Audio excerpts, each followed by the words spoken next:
Di dalam Al-Quran Allah nyatakan, wa qalilum min ibadiyas syakur. Hanya sedikit daripada hamba-hamba Allah yang pandai bersyukur atas nikmat dan anugerah yang telah Allah berikan. Hanya sedikit orang yang pandai mensyukuri nikmat itu. Ini kata Al-Quran. Al-Quran itu apa? Al-Quran itu omongannya Allah. Omongannya Allah. Al-Quran bukan buatan manusia. Al-Quran bukan ciptaan manusia. Al-Quran itu adalah omongannya Allah. Di dalam Al-Qurannya dikatakan, wa qalilum min ibadiyas syakur. Hanya sedikit daripada hamba-hamba Allah yang pandai bersyukur atas nikmat dan anugerah yang telah Allah berikan.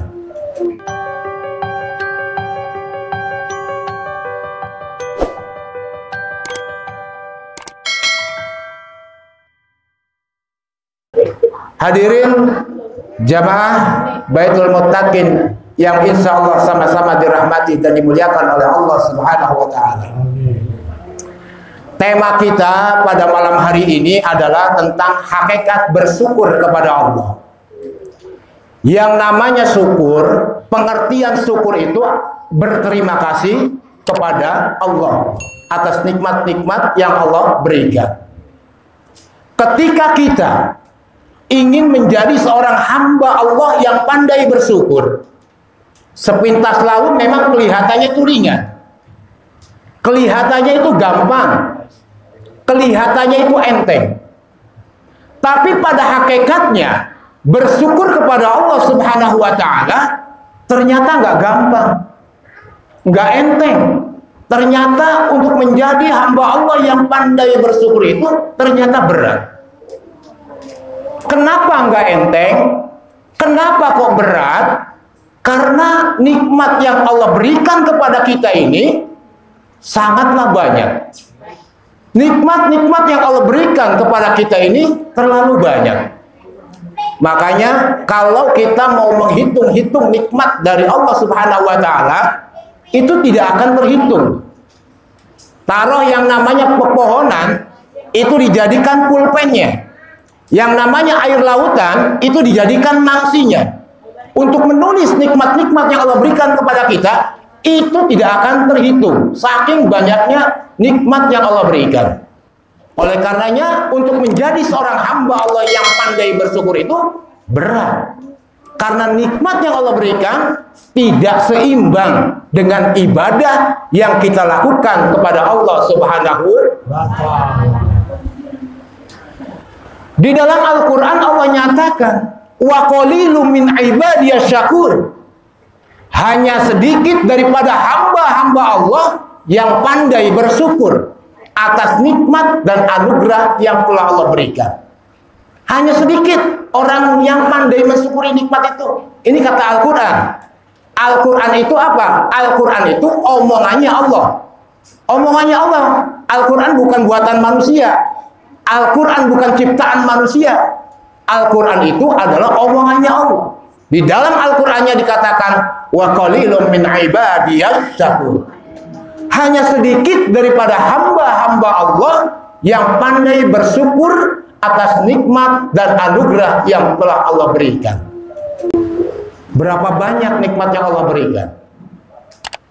Kita nggak usah diperiksa seluruhnya. Dari bagian kepala saja ini yang begini kecil, sudah berapa nikmat yang kita rasakan. Kepala saja. Dari mulai rambut kita cepat tumbuhnya, alis kita lambat tumbuhnya, jenggot bagi orang laki tumbuhnya sedang, gigi yang gak manjangin terus. Ini nikmat, saudara-saudara. Coba sekarang kalau Allah tukar, rambut ini tumbuhnya kayak alis, lambat banget. Alisnya tumbuhnya kayak rambut, kayak apa manusia? Kayak apa orang-orang Kedaung yang katanya terkenal cantik-cantik?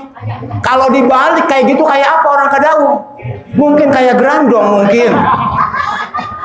Untung ya. Gigi juga nggak manjangin terus gigi.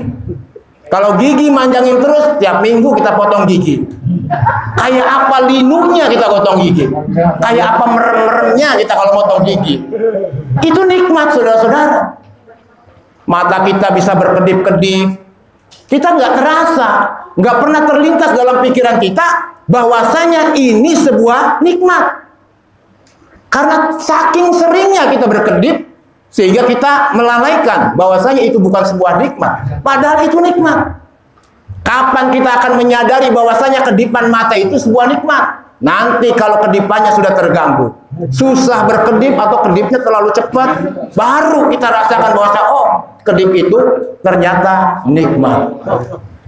Napas juga nih, tiap hari udah berapa puluh tahun kita napas gratis. Coba kalau di PPN Cihereng per hari itu berapa juta kita pakai oksigen. Apalagi oksigen lagi langka sekarang ya. Bisa harganya lebih melambung tinggi kalau ada. Kita napas gratis dan kita tidak pernah sadar bahwasanya itu sebuah kenikmatan.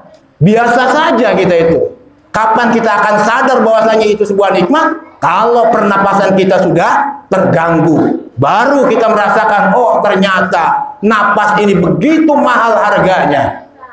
Itu baru kita sadar. Jadi kalau mau menghitung nikmat Allah sangat banyak. Jadi nggak usah dihitung banyak-banyak dari bagian kepala saja ini. Ya, begitu banyaknya. Allah contoh ya, Allah ngasih mata kita itu lembab. Lembab itu nggak kering, nggak basah. Kalau Allah ngasih mata kita itu kering, itu namanya buta melek. Kalau Allah ngasih mata kita basah, itu namanya orang sakit mata. Air apa namanya, matanya belekan, matanya merah, keluar airnya. Lihat matahari sakit, lihat neon sakit, lihat apa-apa bureng, nggak nikmat. Makanya Allah kasih mata kita itu lembab. Wa ma bikum bi ni'mati fa minallah. Apa yang kita rasakan semuanya itu nikmat dari Allah Subhanahu wa ta'ala. Hidung juga nih, Allah kasih kering hidung, Mbak. Coba kalau hidung kita basah terus tahunan, apa nikmat? Nggak nikmat. Lagi ngopi, lagi makan jeruk, lagi makan martabak, serat, nggak nikmat. Keganggu. Makanya Allah kasih hidung kita itu kering, saudara-saudara. Telinga juga Allah kasih kering. Coba kalau telinga orang kedaung basah, apa namanya? Haicong. Makanya Allah kasih kering, saudara-saudara sekalian. Dan ketika satu nikmat dicabut oleh Allah, hilang keseimbangan dalam hidup kita, saudara-saudara. Pernah kejadian di daerah Malang, Jawa Timur, ada seorang pengusaha besar. Dia orang kaya raya. Semuanya dia punya. Yang namanya villa dia punya. Terus perumahan-perumahan dia punya. Toko-tokonya banyak di tiap kabupaten. Ternyata orang sekaya itu hidupnya kurang bahagia. Kenapa kurang bahagia? Ternyata Allah cabut nikmatnya, lidahnya tidak bisa merasakan apa-apa. Kalau kita ngopi masih kerasa manisnya, makan kopinya doang kerasa pahitnya, makan jeruk ya ada kecut, ada asam, bisa terasa, sambal pedas bisa dirasakan. Nah ini orang yang begitu kaya luar biasa, hidupnya kurang bahagia gara-gara lidahnya itu tidak bisa merasakan apa-apa. Apakah dia nggak berobat? Berobat sudah kemana-mana. Berobat tidak hanya di Indonesia. Yang namanya orang kaya berobat ke Amerika, ke Australia, ke negara-negara tetangga. Tapi tetap uang yang dikeluarkan sudah miliaran, tapi tetap lidahnya itu tidak bisa disembuhkan. Makanya kita bersyukur. Sekalipun kita hidup sederhana, hidup kita sederhana, tapi kita bisa merasakan nikmatnya makan, nikmatnya martabak, nikmatnya jeruk, nikmatnya bala-bala, goreng pisang, aqua sprite, pantakola, dirasakan semuanya bisa. Alhamdulillah. itu baru satu nikmatnya dicabut oleh Allah, lidahnya doang gak bisa ngerasain. Ada lagi orang yang telinganya, pendengarannya itu dicabut oleh Allah, orangnya budek. Ada satu keluarga, ceritanya ada satu keluarga hidupnya bertiga. Ada si bapak, ada si ibu, ada si anak. Kebetulan anaknya anak perawan. Ketiga-tiganya dalam satu keluarga ini budek semua, Pak. Salah paham setiap berbicara. Nggak pernah nyambung kalau berbicara. Yang satu ngulon, yang satu ngetan. Nggak pernah nyambung. Padahal nikmat pendengarannya dicabut, baru nikmat pendengarannya doang.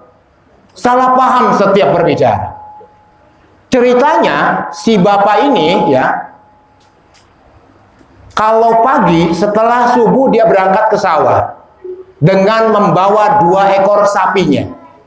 Dulu kan pakai sapi ngebajak sawah itu. Ketika itu pemerintah mencanangkan bahwasanya mengolahragakan masyarakat, memasyarakatkan olahraga. Jadi pada waktu itu yang namanya RT, RW, camat, lurah semuanya itu lari pagi. Ketika si bapak ini lagi membajak sawahnya, banyak orang yang berlalu lalang lari pagi. Ada salah satu orang yang lari pagi berhenti bertanya kepada si bapaknya karena melihat sapinya itu bagus. Pak, sapinya bagus-bagus, sapinya bersih-bersih, sapinya gemuk-gemuk. Kebetulan si bapak ini budek. Apa jawabnya? Oh, enggak, saya enggak jual sapi saya. Orang nanya sapinya bagus-bagus, sapinya bersih-bersih, jawabnya saya tidak akan jual sapi saya. Ini sudah salah sambung, Pak.